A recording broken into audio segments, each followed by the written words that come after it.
So what we'll do, we'll bring them back up in just a little bit, but we're gonna take about another 5 minutes to network, probably to kind of set the mood and kind of sum up the main reason why we are here today and why I wrote this book. And my toxic reality sort of paints a picture about what it's like to live in an industrialized community.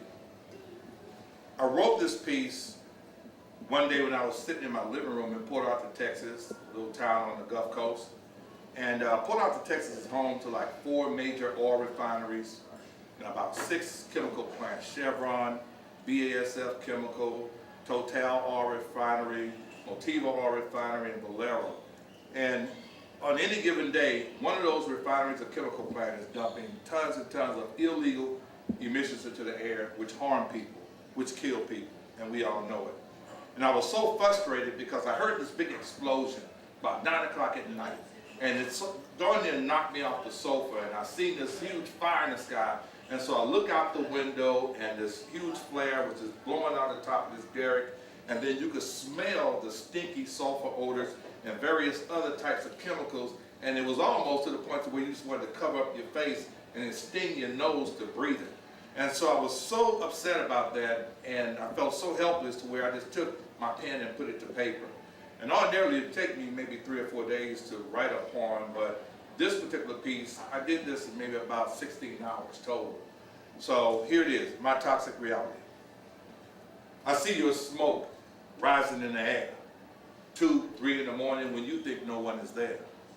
In the still of the night, my child starts to sneeze. In the still of the night, the other starts to wheeze. Your bright, bright torch, it burns all night. To find my way through the house, I don't even need a light. The roar of your flame, I've learned to ignore. Even though it's combustion, vibrate my feet up on the floor. I know I live at the back end of town, and I should just be quiet and not make a sound. You might even find this a little profound, but me and my neighbors are a light and dark shade of brown. I hope our leaders don't conspire to circumvent, because these findings I have a sulfur benzene scent. Excuse me while I cough. My throat has a slight tickle. The air I breathe smells and sometimes very fickle. If you went to take a bath and saw a rash up on your chest, would you just shrug your shoulders and wish yourself the best? This money they give is great, and this is only flesh. But if you had the right insurance, you could go and take a test. Oh, I'm scared I'll lose my job if the pollution I contest. But if you died tonight, would your killers confess to the poison they put inside you that laid you down to rest? Would your family have to fight to pay your doctor bills as you lay 6 foot under up on a grassy hill? Now your job is gone and your company grievance has faded. Your spouse and kids tried to collect from them, but they said your death was not job related. My toxic reality. My toxic reality. My toxic reality.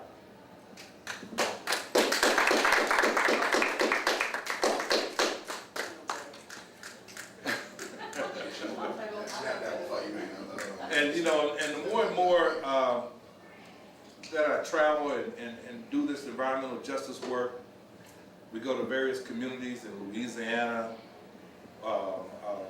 Philadelphia, South Philly, here in Richmond, and there are a lot of unsung heroes out there. Right here at this table, Denny Larson and Ruth and the whole crew, these guys work in the environmental justice field. A lot of times they don't always get the accolade that they deserve.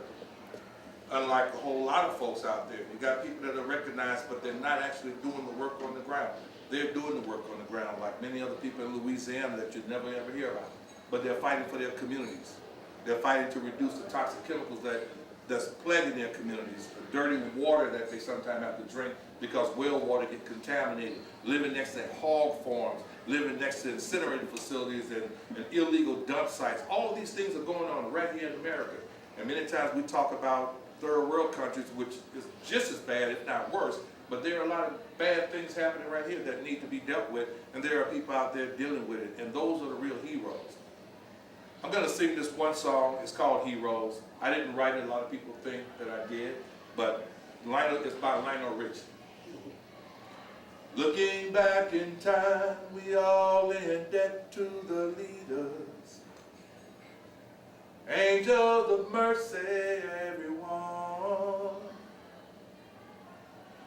Good folks who believed there was no good and evil.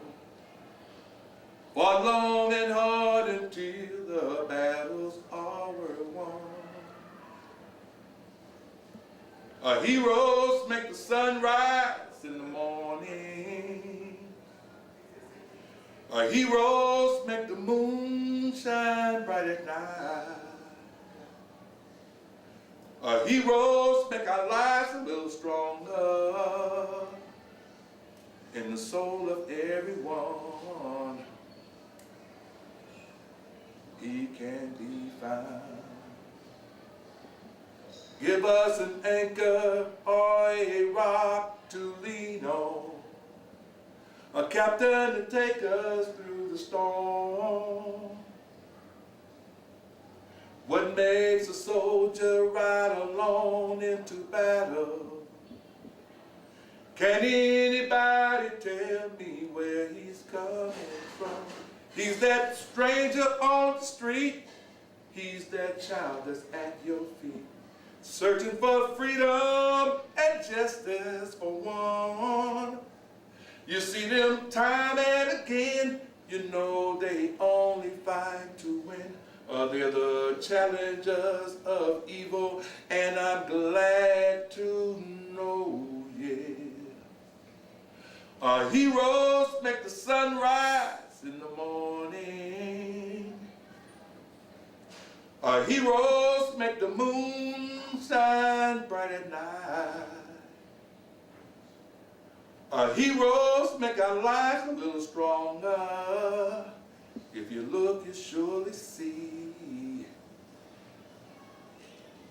There you and me. If you look, you surely see. There you and me. Heroes, heroes.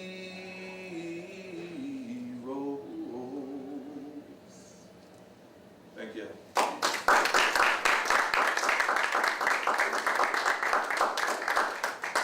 So we're going to take a little break for a minute. We're going to have one other song sung. Let's get something to eat, something to drink, and we'll come right back in 5 minutes and we'll start the lecture.